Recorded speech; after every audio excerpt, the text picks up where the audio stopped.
Visual English Lab. Visual English Lab. We use words to describe things. An elephant is big. A mouse is small. You can feel happy or you can feel sad.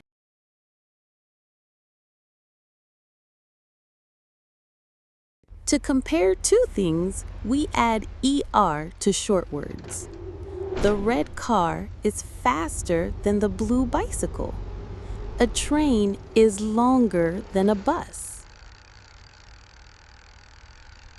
The movie is boring, so I feel bored. The party is exciting, so I am excited. The ing word describes the thing. The ed word describes your feeling. When we use many describing words for one thing, there is an order. For example, a beautiful, small, old wooden chair, not a wooden, beautiful chair. Let's learn colors. An apple is red, the sky can be blue, a banana is yellow, and grass is green. What is your favorite color? We use A before consonant sounds. A banana, a car, a house. We use an before vowel sounds.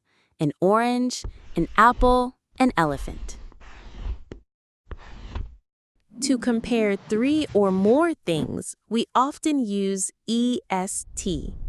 This building is the tallest of the three. It is number 1.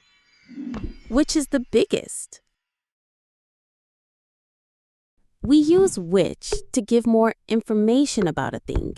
This is the phone. Which phone?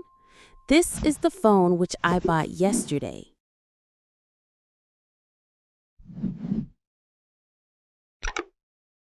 We use so plus a description and that to show a result. He was so tired that he fell asleep. The drink was so cold that I couldn't drink it. One thing is singular, like one book. 2 or more things are plural. We usually just add s to make it plural, like 3 books.